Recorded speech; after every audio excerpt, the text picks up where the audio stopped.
je trouve que la pomme est aussi intéressante à travailler que le raisin.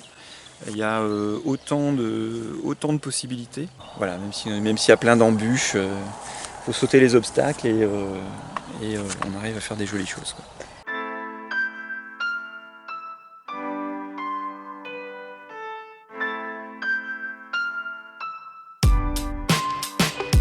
Bienvenue à la distillerie du Gorvélo. Moi je me présente, je m'appelle Nicolas Poirier, j'ai 44 ans. En février 2012, j'ai repris une petite ferme distillerie dans le Morbihan, au bord du golfe du Morbihan. Ici on n'a que des variétés bretonnes anciennes. J'ai relancé aussi plein de variétés qui avaient été un peu disparues des radars, mais qui sont quand même très intéressantes. Alors quand on est une ferme distillerie, on a la chance de posséder un alambic sur l'exploitation. On a 4 cuvées de cidre différentes. On a de la fine Bretagne en appellation d'origine contrôlée, donc on va dire le Calvados des Bretons. Je fais aussi des pommeaux de Bretagne, apéritifs à base de cidre hors appellation. J'ai un cidre entre guillemets de glace. Enfin voilà, je me suis amusé en 8 ans à faire à peu près toute la panoplie qu'on pouvait faire avec des pommes à cidre.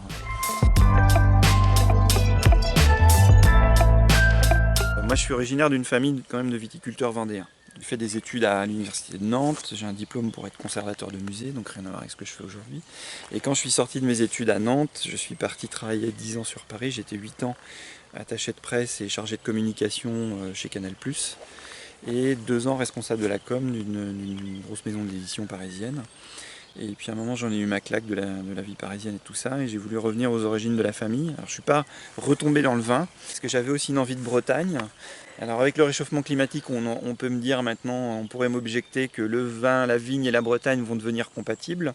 Il y a 8-10 ans, c'était encore un peu des projets un peu lointains, même si là, pas très loin d'ici, à Sarzeau, il y a un vignoble qui va se replanter. Par une petite annonce, j'avais trouvé une ferme cinericole à reprendre à côté de Rennes, et ça a fait tilt. Du coup, je m'étais penché sur le truc, je suis allé faire comme beaucoup le lycée agricole du Robillard en Normandie. Et j'ai donc repris la succession de Gérard Le Pocréo. Ça fait maintenant 8 ans. Top. Voilà, au changement de vie professionnelle. Mais c'est bien, je me sens très bien, j'adore ce que je fais aujourd'hui. Donc,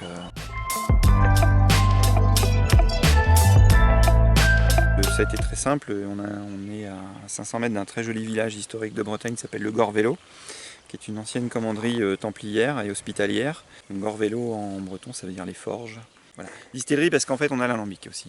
Quand on arrive dans le bâtiment que j'ai fait construire quand je me suis installé, l'alambic est à l'entrée, on le voit bien. En Bretagne, il n'y a plus que 14 alambics homologués pour faire de l'eau de vie de cidre en appellation d'origine contrôlée.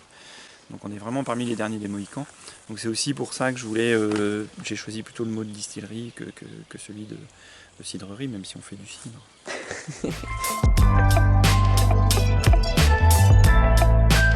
On est dans les rangs de Marie Ménard. C'est une variété que j'aime beaucoup. L'exploitation est organisée en 2 parcelles, très différentes l'une de l'autre. Ici on est dans le verger historique, donc là c'est une parcelle qui a été plantée en 92 par mon prédécesseur, donc c'est du verger Bastige. Donc sur le site du Gorvélo, on a 5 hectares de verger que je suis en train de renouveler, que j'ai commencé à renouveler là cet hiver. On a replanté 1 hectare cet hiver après un arrachage il y a 2 ans. Et puis quand je me suis installé, donc il y a 8 hectares et demi de jeunes vergers qui ont été plantés à Marzan, sur un très beau coteau qui domine la Vilaine, vraiment en bord de Vilaine, sur le sommet du plateau, à l'endroit où la Vilaine est très encaissée, et avec une très belle exposition sud-sud-est.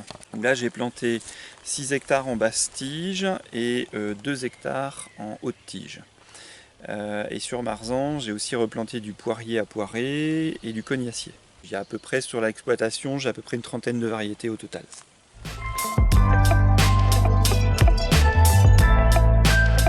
Alors, le poiré en Bretagne, ça avait quasiment disparu, il y en a très très peu qu'en font. Et dès la deuxième année et troisième année d'exploitation, j'ai planté 400 poiriers à poiré. Et j'ai commencé à sortir Ça fait 2 ans qu'on en fait. Enfin, cette année on n'en a pas fait parce qu'on a gelé. Et on a perdu l'intégralité de la récolte. Gros gel. Mais là cette année il va y en avoir. Elles ont très bien accroché et il y a du fruit. Voilà. On les voit d'ailleurs. Ouais, d'ailleurs on les voit là parce que ça fait plaisir. L'an dernier ce verger là on a quasiment rien récolté. Donc là, il y a du fruit cette année. Et parce que l'an dernier c'était vraiment l'année de vache maigre.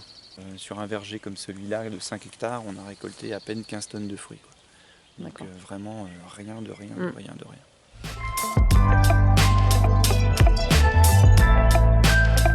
Morbihan, on a un cidre en monovariétal qui est très connu, qui s'appelle le Guilvic. Et en Bretagne Sud, Morbihan, Loire-Atlantique, on a des variétés de pommes qui sont à la fois des acidulés, mais qui ont un peu de polyphénol, comme la Guilvic. Et donc j'en ai ressorti une des cartons. Je l'avais repérée par le bouquin de Fléquinger. Elle avait des analyses organoleptiques intéressantes. Je suis retombé sur la Cocodicée, donc originaire d'Issé, en Loire-Atlantique, à côté de Châteaubriand. Elle a un joli nom en plus. Donc je l'ai retrouvée par un verger conservatoire où restait un pied. Le pied provenait de chez un agriculteur à la retraite qui faisait encore son cidre à l'ancienne avec son vieux pressoir à vis avec il presse à la paille à l'ancienne. Il m'a autorisé à prendre des greffons et qu'on a fait multiplier que j'ai fait multiplier chez mon pépiniériste en Val-de-Loire. On est rendu à 800 pieds replantés à peu près. Et ça donne un cidre très particulier, donc un cidre acidulé fruité, parce que c'est une variété à la fois aigre et amère. Enfin, elle pourrait rentrer dans les deux catégories, enfin dans la catégorie à la fois aigre et à la fois douce amère. Elle a entre 2 à 3 grammes de polyphénol par litre et qui donne en fait à la fermentation des thiols aromatiques, des arômes précurseurs de fruits rouges. Suivant les années, suivant la météo, suivant les millésimes, on a la première cuvée, elle était sur la confiture de fraises. Il y a 3 ans, on était sur le cassis. La cuvée de l'année dernière, on est sur la framboise. Et là, celle de cette année, on est entre le bourgeon de cassis et la framboise. C'est vraiment une variété moi, que je trouve super intéressante. Et là, avec ces pommes-là, en Bretagne Sud, on est capable de faire des monovariétaux.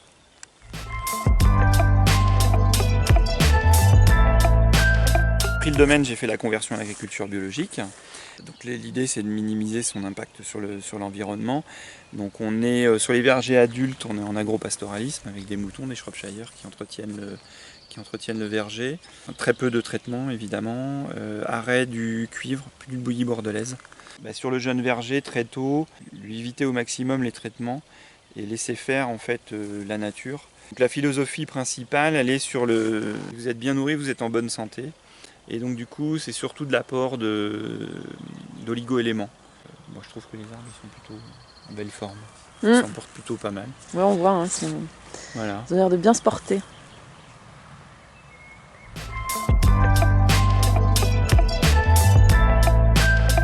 Alors la récolte est une récolte mécanique, mais toutes les variétés sont ramassées séparément les unes des autres et tout est stocké en palox. Ça me permet sur cours de faire des préassemblages en fonction du produit que je veux fabriquer. Ça me permet de savoir exactement ce que j'ai mis dans chaque cuve. Nous on fait un tri intégral aussi après ramassage de la récolte avec une table de tri spécifique que j'ai fait construire spécialement. Il nous permet d'observer les pommes sous toutes les coutures. On ne passe qu'une récolte saine, on fait un lavage post-tri. L'idée est de ne pas contaminer en fait, par l'eau de lavage, de mélanger les fruits sains et les fruits pourris dans la même eau. Première fermentation sur levure indigène. Chez nous, on est intégralement en prise de mousse naturelle en bouteille. Et donc seconde fermentation, conduite sur une levure spécifique que j'avais travaillé avec mon œnologue. Voilà, ça fait partie du secret de fabrication.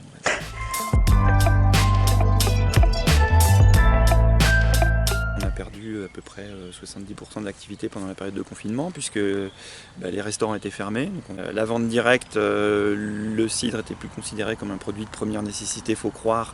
Donc on voyait plus personne au chai. Donc on a essayé de s'en sortir avec un peu de livraison à domicile, de choses comme ça. Et l'avantage c'est que j'ai aussi une bonne partie de ma clientèle chez les cavistes. Ça aussi c'est une nouveauté, le cidre va chez les cavistes. Il y a ça 8-10 ans quand j'ai commencé le cidre chez les cavistes, il n'y en avait quasiment pas. Et comme le cidre revient un petit peu à la mode aujourd'hui, avec des producteurs où on essaie de monter un peu la qualité et de proposer autre chose que le traditionnel brut doux demi-sec. Je pense que le fait aussi qu'il y ait une nouvelle génération de producteurs qui travaillent un peu comme des vignerons, du coup les cavistes commencent à s'intéresser à nous. Et les cavistes ont quand même relativement bien travaillé pendant cette période-là. Et donc du coup, ça nous a quand même gardé un fonds d'activité d'à peu près 30%. Donc là, avec le déconfinement, le mois de juin, ça repart tout doucement, mais il faut vraiment que ça redémarre parce qu'on va se retrouver sinon avec beaucoup de cidre sur les bras.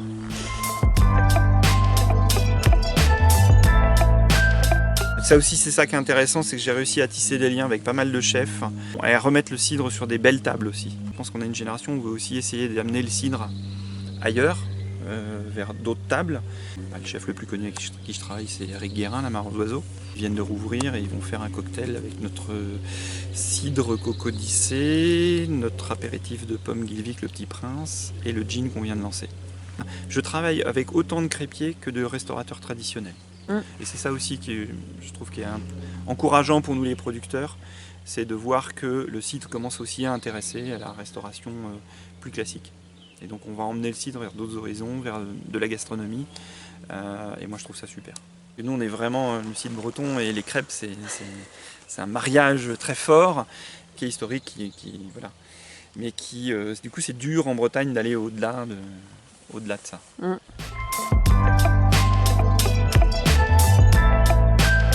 Quand je parle des cidres, déjà en Bretagne, je pense qu'il faut réintroduire la notion de terroir. Moi je parle souvent aux collègues de réintroduire cette notion de terroir, et dans la nouvelle génération de cidriers, ça commence à revenir. Parce que traditionnellement en Bretagne, il y avait 3 terroirs de cidre, avec une organisation géographique qui se rapproche un peu de l'organisation aussi des variétés. Les pommes très amères étaient plus particulièrement Nord-Bretagne, la Marie-Bénard, région des Côtes-d'Armor. Les douces moyennes qu'on va trouver plutôt dans le Finistère, avec les cidres de Cornouailles qui sont plutôt des doux amers. Et puis Morbihan, Loire-Atlantique, où on avait les variétés acidulées, la Guilvic par exemple, ou la Petit Jaune qui est très connue. Donc on avait à peu près ces 3 terroirs qui s'organisaient un peu spécialement avec les origines des fruits. C'est pour ça que moi, chez moi, les 4 cuvées de cidre sont des acidulés fruités, marqués par leur terroir morbihanais, où les pommes acidulées sont un peu plus présentes dans les jus, et donc on a une acidité un peu plus importante. C'est une vraie typicité qui est liée au terroir et à l'origine des fruits qu'on cultive. Traditionnellement, ces variétés-là étaient présentes en Bretagne Sud. Et donc si on veut élargir outre Couesnon, aller voir nos collègues normands, je pense qu'il y a aussi ces typicités-là. Un cidre du Cotentin n'est pas le même qu'un cidre du Pays d'Auge. Puis après, il y a, entre les deux régions, il y a aussi des variétés normandes et des variétés bretonnes. C'est comme dans les cépages dans le vin, ça ne crée pas forcément les mêmes cidres. C'est sûr. Voilà.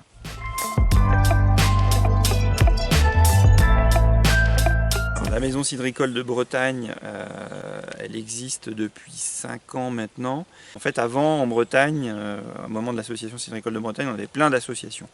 On en avait une par département, et du coup, on a une petite profession. Et c'est vrai que depuis 5 ans, on a mené un travail de synthèse. Et donc la maison cidricole de Bretagne est née avec cette volonté de rapprocher les producteurs. Aujourd'hui, on a 58 adhérents, donc ça va de la toute petite cidrerie fermière aux deux groupements français coopératifs. On a mis en place un grand concours régional, volontairement en Loire-Atlantique, au Château des Ducs de Bretagne. En fait, la zone IGP Cidre de Bretagne, elle va jusqu'à la Loire, donc la Bretagne historique, pour nous, c'est une réalité. La dernière édition a eu lieu l'année dernière à Rennes, on a fait un Trobraise. En fait, l'idée, c'est qu'on a les 5 départements bretons. On fait une édition chaque année dans un département, et chaque année, on change de département.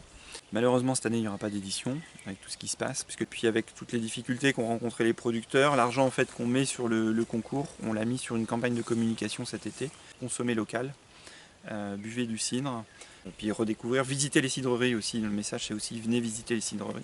Il y a beaucoup de choses. On ne fera pas choisir entre le gin ou le calvados, puisque déjà, je ne produis pas de calvados. Nous, on produit ce qu'on appelle la fine Bretagne en français, c'est une appellation d'origine contrôlée, ou du lambic en breton, et la MBIG. Donc moi je suis plutôt Bretagne-Gallo, donc on dit fine Bretagne dans l'est de la Bretagne. Si on va du côté de Quimper, on va dire du lambic. Il ne faudra pas choisir entre les deux parce que j'aime les deux. En fait, je suis passionné de distillation, donc il y a 2 ans, j'ai fait construire un petit alambic test, un 50 litres, un alambic à bain-marie. Moi j'aime bien créer et toujours me challenger, donc le pari c'était de lancer un gin que j'ai lancé au mois de décembre. Je continue à faire de la fine Bretagne. J'aime faire du cidre, mais je suis aussi vraiment passionné de distillation. Et voilà, avec mon alambic test, j'ai plein de projets.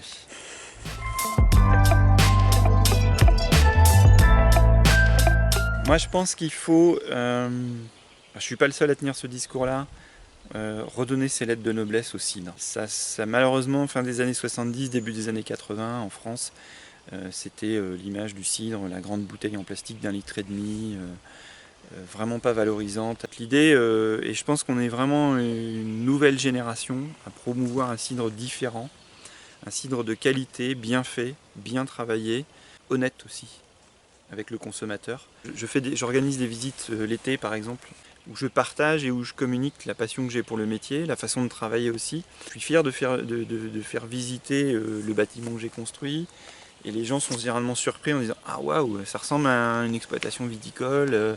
Ben oui, ben, je vois pas pourquoi on traiterait la pomme différemment du raisin. » Mais ce qui est marrant, c'est que quand on discute avec certains vignerons qui commencent eux-mêmes à s'intéresser à la pomme en se disant « Ah ouais, il se passe quand même des trucs dans le cidre maintenant. » Donc c'est ça qui est intéressant.